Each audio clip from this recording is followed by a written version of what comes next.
Radio Flamme. Bonjour Mustapha Saha, vous êtes sociologue, poète, artiste peintre. Vous avez rencontré de nombreux intellectuels et vous avez été très proche durant votre jeunesse pendant plusieurs années de l'un des couples les plus mythiques et anticonformistes du XXe siècle.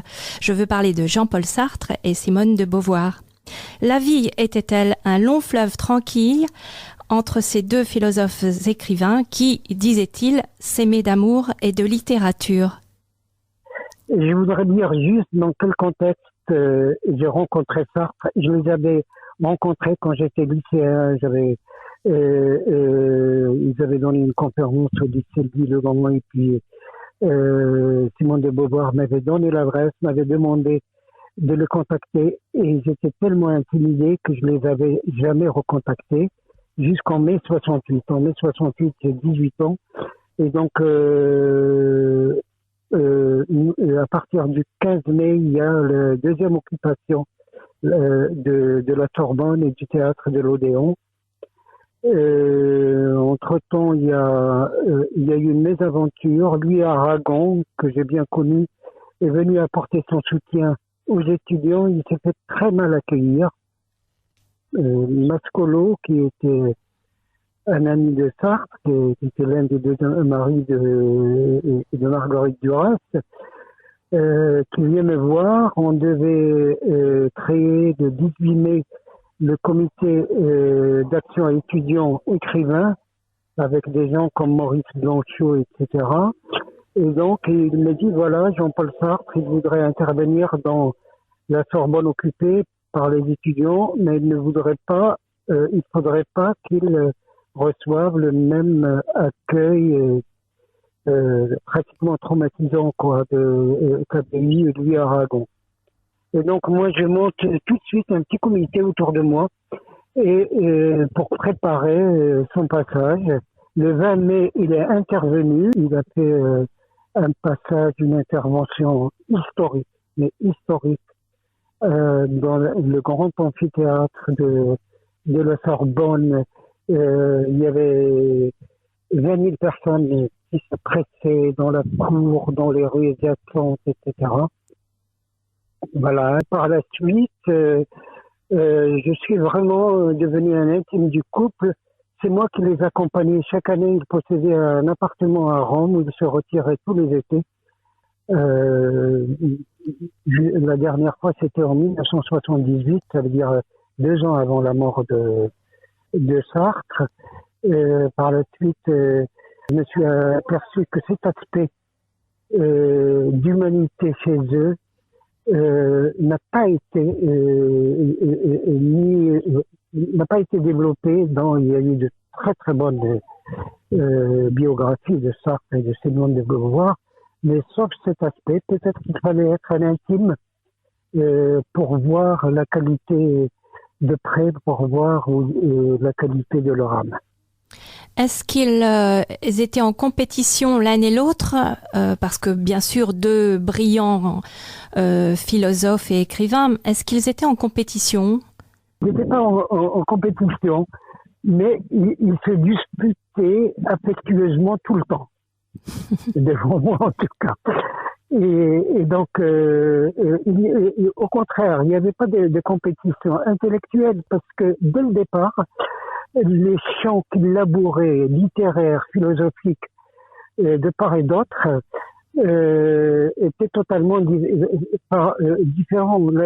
La majeure partie de l'œuvre de Simone de Beauvoir, qui était une mémorialiste unique, d'ailleurs les éditions Gallimard viennent de la faire enfin entrer dans la collection La Pléiade, elle écrivait du matin au soir. Moi, je l'ai vu à Rome, au moment où on allait Sartre et moi dormir. Elle, ça lui est arrivé, et il m'arrivait de descendre le matin pour préparer le café et de m'apercevoir qu'elle n'avait pas dormi de la nuit et qu'elle remplissait toujours les mêmes cahiers brochés. Et c'est ce matériau que je lui ai ressorti quand elle allait très très très mal après la mort de Sartre, qui a donné son dernier grand livre de mémoire qui s'appelait La cérémonie des adieux, où elle raconte les dernières années de Sartre. Elle était aussi sur le plan purement littéraire, bien entendu, elle a eu c'était un témoin d'abord. Les mandarins, ces romans sont aussi ont un caractère mémorial. Et lui, je crois que c'était l'un des plus grands dramaturges de l'histoire du théâtre. Il n'y a aucun doute, tout le monde est d'accord sur ça. C'était un immense écrivain, mais il avait une œuvre tellement protéiforme que il excellait dans tous les domaines, y compris, contrairement à ce que certains ont dit, y compris la philosophie, la critique de la raison dialectique. Il y a eu 2 volumes, un en 1960, un qui a été posthume. Et l'être et le néant, et puis l'imagination, l'imaginaire, sont des livres sur le plan philosophique qui sont d'une actualité, mais vraiment brûlante. Moi, je conseille qu'on lise aujourd'hui, avec le regard d'aujourd'hui, l'être et le néant. Il y a une vibration très très actuelle dans ce livre. Donc, pour répondre exactement à la question, en fait, il labourait des champs qui étaient complémentaires, mais qui étaient aussi différents. Maintenant, sur le plan intellectuel, purement intellectuel, Simone de Beauvoir a toujours défendu Sartre, notamment dans toutes les polémiques, les attaques, etc., qui ont entouré, ils avaient une activité tous les deux, qui était très importante, celle de la revue des temps modernes.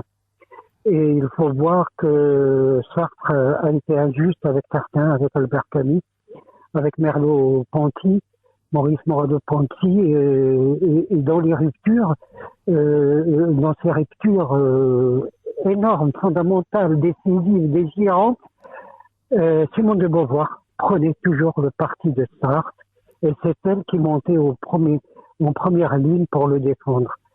Je dirais juste en complément, faut pas oublier, moi, Sartre, alors que or il est considéré comme vraiment l'introducteur de la grande littérature du XXe siècle, américaine du XXe siècle, Faulkner, Los Passos, Steinbeck, etc. Or, il faut savoir que c'est Simone de Beauvoir qui lui traduisait les livres qui n'étaient pas encore traduits de ces grands auteurs. Elle maîtrisait parfaitement l'anglais. Ils s'aimaient vraiment, c'était vraiment un couple d'amoureux. Un amour, ah oui, c'était un amour total, un amour intégral. C'est vrai qu'il n'était plus amant d'après les... Elle me faisait certaines confidences, Simone de Beauvoir, il n'était plus amant depuis la Seconde Guerre mondiale, depuis 1939, je crois. Mais c'était vraiment un couple soudé comme on peut même pas imaginer. D'ailleurs, le fait qu'il y a deux détails. Quand on a enterré Sartre, il y avait une foule immense, comme on n'en avait jamais vu au XXe siècle depuis l'enterrement, je ne sais pas, d'Anatole France ou de Victor Hugo à son enterrement. Et à un moment donné, moi je suis à côté, il y a 2 ou 3 photos qui en témoignent. Simone de Beauvoir voulait se jeter dans la fosse, dans la tombe. C'était un amour qui était, que j'appellerais un amour qui était tellement fort qu'il est devenu métaphysique. C'était un amour vraiment intégral, total, qui permettait tout. Ça veut dire qu'en sport, je voulais juste vous dire une petite anecdote, c'était beaucoup. Et donc, à un moment donné, elle s'est levée pour aller nous chercher du café. On était sur la grande terrasse de leur appartement, et là, il se retourne vers moi et il me sort l'enfer, c'est les entrées. Et là, je comprends que cette phrase qui a donné lieu à des livres, des commentaires, d'exégèses philosophique, des dizaines de livres d'Hegel, en fait, c'est elle qui l'avait respiré. Voilà. Et on va terminer sur une phrase vraiment qui donne à réfléchir. L'enfer, c'est les autres. Et merci beaucoup, Oui. Mustapha Saha, pour tous ces petits secrets dévoilés. Merci. Voilà, et je voulais juste dire que l'interprétation philosophique qu'il donnait lui-même, de l'enfer, c'est les autres, il voulait signifier uniquement que les autres sont révélateurs de l'enfer que nous portons en nous-mêmes. Voilà. Merci beaucoup, Mustapha. Et merci beaucoup. Merci encore, Mustapha Saha. Radio Flamme